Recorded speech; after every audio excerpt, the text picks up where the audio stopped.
میں ہمیشہ کہتا ہوں کہ دین و دنیا دونوں کے کام کے لیے خالی پیٹ رہنا کارنامہ ہے. اس لیے ابھی کم کام ہوا, کتنے دن گزر گئے, رمضان شروع ہو جائے گا, پاروں پر پارے ہو جائے گا. شہر رمضان الذی انزل فیہ القرآن کا نظارہ دیکھو. کتنی دفعہ چھوٹی جماعت غالب آ جاتی ہے بڑی جماعت پر اللہ کے حکم سے. 34 افراد کو لے کر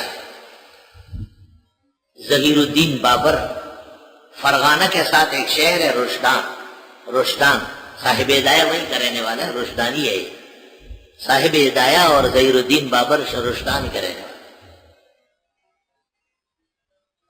بابر نے اپنی کتاب توزق میں لکھا ہے, مجھے شرف ہے میں اس بستی کا ہوں جہاں کے صاحب ہدایہ جیسے عالم گزرے. 34 افراد لے کے بابر آیا ہندوستان,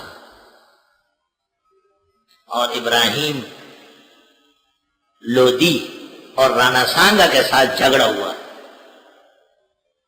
34 آدمی, ادھر سے 50,000. اور ایک تاریخ نے لکھا ہے کہ نہیں, رانا سانگا کے ساتھ 50 لاکھ افراد تھے, اور سارے پٹ گئے اور پکڑے گئے. اور ظہیر الدین بابر کہتا تھا میں کبھی نہیں کہوں گا کہ میں کامیاب منتظم ہوں, میں کبھی نہیں کہوں گا کہ میں فاتح ہوں, کیا مجھ میں صلاحیت ہے, میرے ساتھ میرے اللہ کی امداد ہے. اور میں اپنے شاہی تاج کے ساتھ تخت سے نیچے اتر کر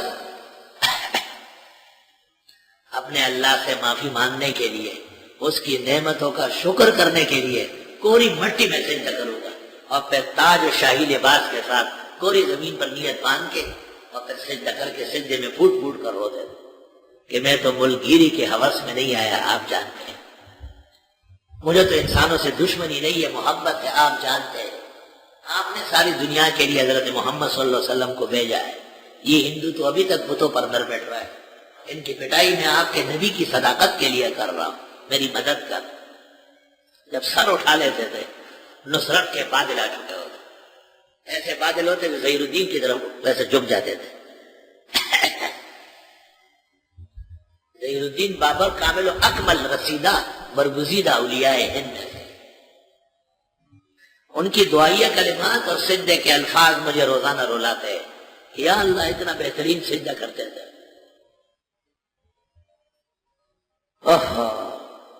کتنی دفعہ مختصر جماعت بڑی جماعت پر فتح پا چکی ہے. واللہ مع الصابرین, اور اللہ صبر و استقامت والوں کے ساتھ ہے. ولما برزوا لجالوت وجنودہ, جس وقت سامنے ہو گئے طالوت والے جالوت اور اس کے لشکروں کے مقابلے میں. ہندوستان میں ایک بدعتی تھا, اس کا نام تھا دلدار علی. اس نے ایک کتاب لکھی کہ نبی اور ولی کو خیب حاصل ہے, اور برا بلا انگڑیاں بنگڑیاں اس میں ڈالی. امام الحسن مولانا انور شاہ اس وقت دہلی میں امینیہ میں پڑھا رہے تھے. آپ نے عصر اور عشاء کے درمیان میں اس کا جواب لکھا, اور ایک امام مسجد تھے, اس کا نام تھا گلزار علی. آپ نے کہا دلدار علی کے مقابلے میں گلزار علی چاہیے, یہ کتاب اپنے نام پہ شائع کریں.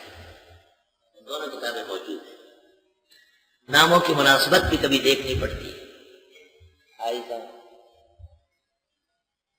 لا الہ الا اللہ. چونکہ بدعتیوں کا سرغنہ احمد رضا خان ہے, اور ان کے مقابلے میں حضرت مولانا سرفراز خان رہے. خوب مقابلہ رہا, شاید پوری دنیا میں کسی نے ایسا تعاقب نہیں کیا ہوگا جو حضرت شیخ مرشد نے کیا ہے. الحمدللہ. عائشہ مولانا کی بہت احسانات ہے اہل یعنی حق توحید و سنت والوں پر.